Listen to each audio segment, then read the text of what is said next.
우리 앞에 자막에도 성경 구절이 나오니 한 절씩 교독을 할 텐데요. 제가 먼저 1절을 읽겠습니다.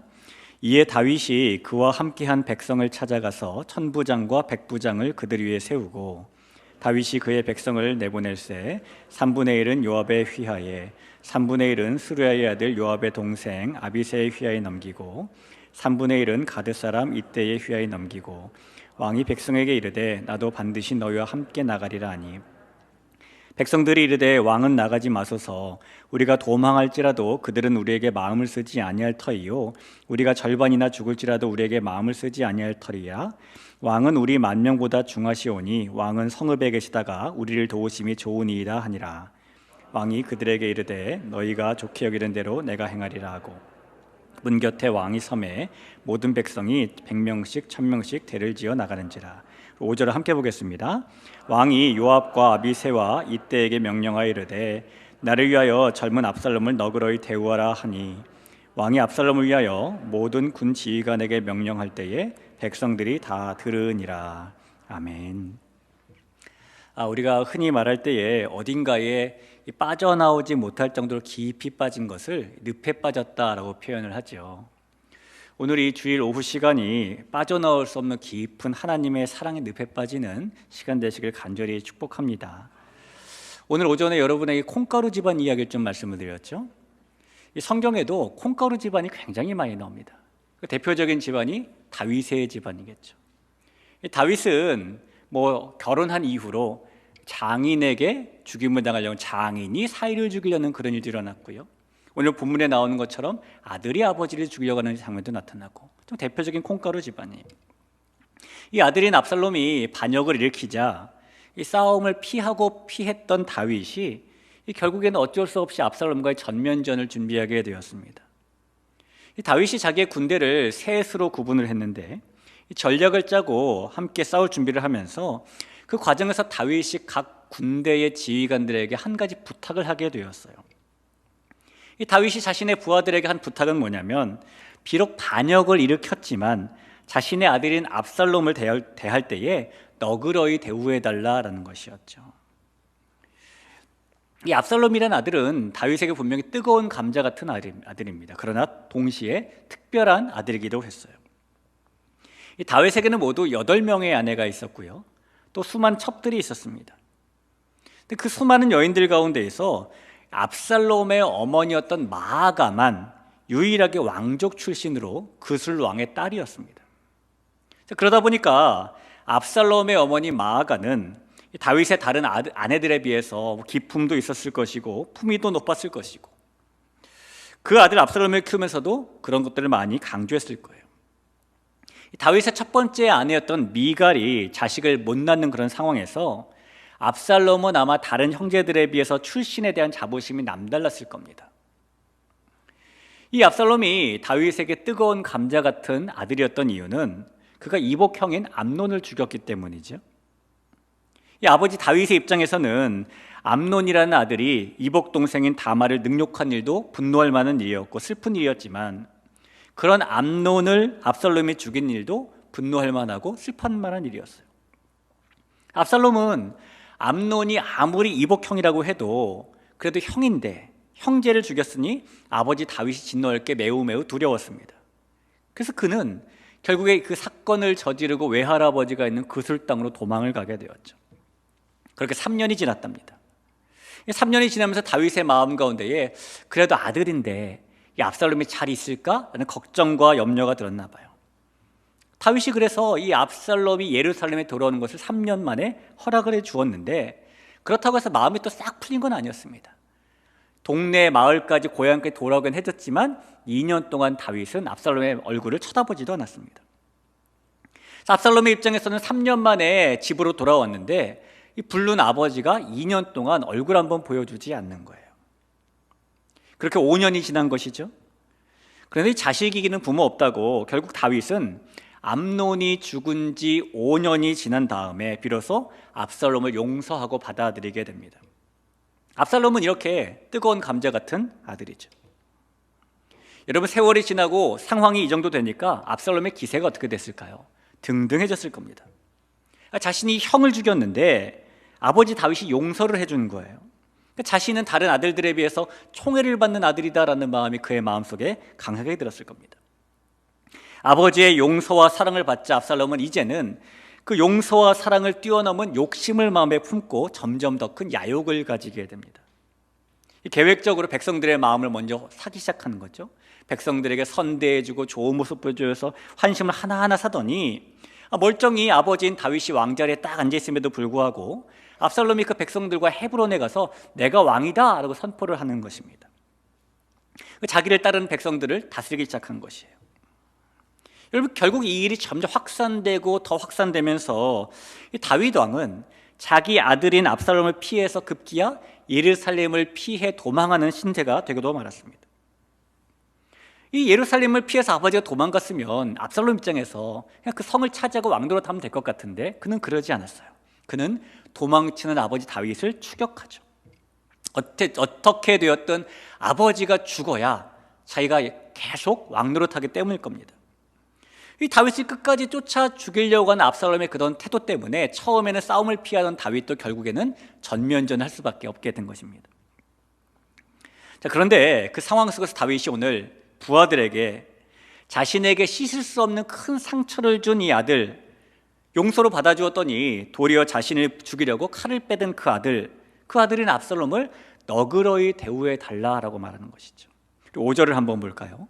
왕이 요압과 아비새와 이때에게 명령하여 이르되 나를 위하여 젊은 압살롬을 너그러이 대우하라 하니 왕이 압살롬을 위하여 모든 군 지휘관에게 명령할 때에 백성들이 다 들으니라 라고 합니다. 압살롬에게 나라를 빼앗기고 도피 생활을 하면서도 오히려 다윗은 아들 압살롬의 안부를 걱정하고 있는 것이고요. 압살롬은 다윗을 죽이려고 하고 있지만 다윗은 어떻게 해서든 압살롬을 살리려고 하고 있는 겁니다. 여러분을 짧은 이 5절의 말씀, 이 사건을 우리가 살펴보면서 이 아들 압살롬을 향한 다윗의 모습을 통해 마치 우리는 우리를 향한 하나님의 사랑이 어떤지를 좀 엿볼 수 있게 되죠. 이 끝없이 죄와 패역을 저지르는 우리이지만 오히려 하나님께서는 우리의 안부를 걱정하시면서 우리를 너그러이 대우하시기 때문입니다. 하나님께서 우리를 너그러이 대우해 주셨기 때문에 이 땅에 보내주신 분이 예수님이신 거잖아요. 하나님이 만약에 패역한 우리를 너그러이 대우하지 않으셨다면 예수님을 보내실 이유가 없었을 거예요. 우리에게 예수님을 보내주시고 우리를 위해 그 예수님의 생명까지 내어주신 것을 보면은 우리를 향한 하나님의 사랑은 무조건적이고 영원한 사랑이 분명합니다. 다윗이 압살롬을 향해서 그런 사랑하는, 좋게 대우하려고 하는 마음을 가지고 있었던 것처럼 하나님은 영원한 사랑으로 저와 여러분을 사랑하시는 분이시죠. 예레미야 31장 3절에 보면 옛적에 여호와께서 나에게 나타나사 내가 영원한 사랑으로 너를 사랑하기에 인자함으로 너를 이끌었다 하였노라 라고 합니다. 영원한 사랑으로 너를 사랑했대요. 이 하나님의 영원한 사랑이라는 것은 그 사랑의 높이와 넓이와 크기와 깊이가 한이 없는 사랑입니다. 하나님의 사랑은 우리가 흔히 찬양으로 부르는 것처럼 하늘보다도 높고요, 우주보다도 넓고요, 태산보다도 크고 바다보다도 깊기 때문에 우리가 가진 인간의 언어로 표현할 수 있는 범주를 넘어선 사랑, 이것이 영원한 사랑이죠. 여러분, 사랑이 뭐라고 생각을 하십니까? 사랑은 눈물의 씨앗일까요? 아니면은 향기로운 꽃보다 진한 것이 사랑일까요? 아니면 왠지 모른 척해도 관심이 있는 게 사랑일까요? 어쩌면 우리에게 사랑의 개념은 좀 오염되어 있을 수도 있어요. 요즘에 이 사랑이라는 말을 생각을 하면 사랑을 이렇게 생각을 하는 경우도 있죠. 사랑이란 상대방이 원하는 대로 다 해주는 것, 그래서 상대방으로 하여금 사랑받는 느낌을 가지게 해주는 것, 이 사랑은 느낌이라고 많이 생각을 합니다. 그러다 보니 내가 원하는 대로 이루어지지 않고 느낌을 받지 못하면 난 사랑받지 않고 있어 라고 생각을 하기도 하죠. 하지만 여러분, 사랑은 느낌이 아니에요. 사랑은 실제입니다. 압살롬은 아버지 다윗에 대해 이렇게 생각했을지도 몰라요. 자신이 이복형 암몬을 죽인 죄, 그래서 아버지 다윗의 마음을 상하게 한 잘못은 다 잊어버리고 아버지가 날 사랑하신다면 내가 집을 떠난 채 3년이나 그술 땅에 살게 했을까? 아버지가 날 정말 사랑한다면 집에 돌아온 자식인데 2년 동안 이렇게 내 얼굴 보기도 싫어할 수 있을까? 아버지의 사랑이 전혀 느껴지지 않아. 아버지는 날 사랑하지 않는 것 같다. 그래서 압살롬은 아버지를 몰아내는 반역을 일으킨 것이죠. 이 압살롬이 저지른 패역을 생각하면 말도 안 될 정도로 정말 심각한 겁니다. 비록 잘못했지만 형을 죽이고 용서한 아버지의 자리를 탐하기 위해 칼을 빼들고 정말 심각한 죄를 그가 지었음에도 불구하고 다윗은 그런 압살롬을 향해서 너그러이 대우해달라는 그런 버리지 않는 사랑을 보여주는 것이죠. 다윗은 압살롬에게 느낌을 주고 있는 것이 아니라 사랑을 실제로 지금 주고 있는 것입니다. 내 아들 압살롬을 너그러이 대우하라. 여러분, 우리 마음속에도 그런 생각이 들 수가 있어요. 하나님께서 나를 사랑하신다면 어떻게 나한테 이런 어려움을 주실 수 있을까? 하나님께서 나를 사랑하신다면 어떻게 나에게 이렇게 슬픔과 고통이 연속될 수 있을까? 하나님의 사랑이 전혀 느껴지지 않아? 하나님께서 정말 날 사랑하기는 하시는 것일까? 여러분, 그러면 하나님께서 뭐라고 대답하실까요? 물론이다. 내가 옛적 전에도 너에게 나타났었다. 내가 너를 사랑하되 영원한 사랑으로 사랑한다. 그리고 내가 너를 사랑하기 때문에 인자함으로 너를 내게로 가까이 오도록 이끌었다 라고 예레미야의 말씀을 우리에게 주시는 겁니다. 우리가 저지른 패역과 범죄도 압살롬의 패역에 못지않은 심각한 것이에요. 우리가 한 잘못에 대한 하나님의 진단을 보면은 예레미야 30장 12절에 보니까 나 여호와가 말하노라 내 상처는 고칠 수 없고 내 창상은 중하도다 라고 말을 하죠. 이사야 1장 6절에 보니까 발바닥에서 머리까지 성한 곳이 없이 상한 것과 터진 것과 새로 맞은 흔적뿐이다 라고 말합니다. 그러니까 우리에게 그런 범죄와 패역의 모습 때문에 소생을 가망히 보이지 않는다는 거예요. 그러나 우리의 모습이 심지어 그렇게 소생의 모습이 전혀 보이지 않을지라도 하나님께서는 그런 우리를 결코 버리지 않는 사랑을 보여주신다는 거죠. 여러분, 이사야 49장 15절에 너무너무 은혜로운 말씀이 있어요. 여인이 어찌 그 젖 먹는 자식을 잊겠으며 자기 태에서 난 아들을 긍휼히 여기지 않겠느냐. 그들은 혹시 잊을지라도 나는 너를 잊지 아니할 것이라. 여인이 자기 자식을 안 잊는데 혹시 만에 하나, 정말 그런 일은 없겠지만 만에 하나 잊어버릴지라도 그래도 나는 너를 잊지 않아 라는 것이 하나님께서 우리에게 보여주시는 그런 변치 않으시는, 버리지 않으시는 사랑이죠. 그리고 하나님께서 그 영원한 사랑을 우리에게 느낌만 주시지 않고 실제로 주시기 위해서 하나밖에 없는 아들 예수님을 이 땅에 보내주신 겁니다.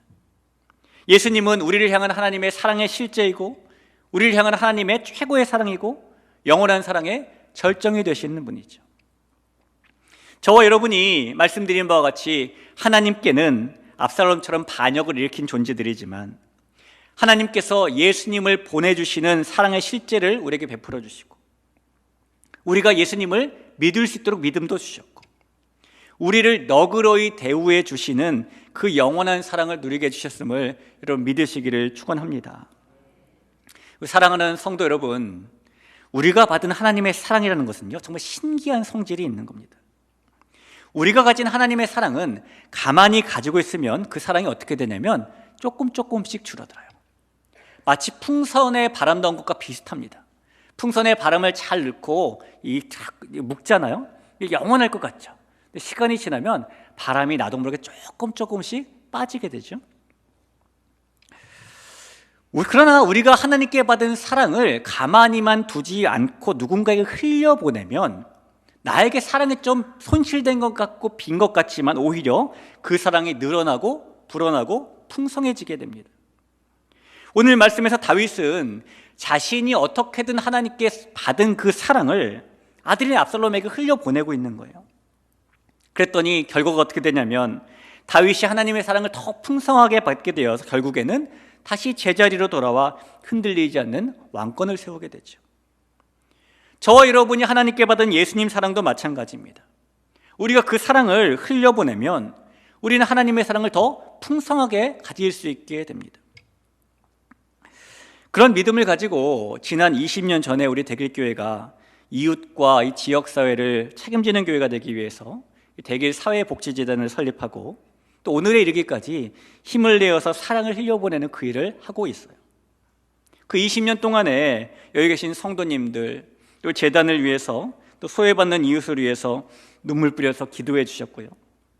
우리도 넉넉한 형편이 아니지만 더 어려운 사람들 돕는다는 마음으로 물질도 후원해 주셨습니다. 우리 성도님들 정말 너무너무 수고가 많으셨어요. 이 자리에 계신 모든 분들과 또 관계자분들의 수고와 헌신 덕분에 20년이 지난 지금은 이 복지재단과 산하시설을 통해서요, 섬김을 받는 분, 섬긴 분을 포함해서 1,500명 정도가 하나님의 사랑을 흘려받고 흘려보내고 이런 일을 하고 있습니다. 그런 사랑을 기도하면서 꾸준히 흘려보낸 우리 모두에게 하나님께서 그 사랑을 더 풍성하게 채우실 줄로 믿습니다. 여러분, 저와 여러분은 하나님의 사랑의 늪에 빠진 사람들입니다. 좋은 늪이에요. 계속 빠져 있어도 됩니다. 지금까지 그 사랑을 받고 사랑을 흘려보냈던 것처럼 앞으로도 하나님의 사랑의 늪에 빠진 사람으로서 그 사랑을 충만하게 누리는 축복의 사람, 이런 사람이 여기 있는 우리 모두 우리 대길의 가족이 될 줄로 믿습니다. 기도하겠습니다. 하나님 아버지, 이 시간에 하나님께서 우리 대길 사회복지재단 20년 전에 설립하게 하시고 20년 동안 이 일을 우리가 힘을 내서 섬기게 하심에 감사드립니다.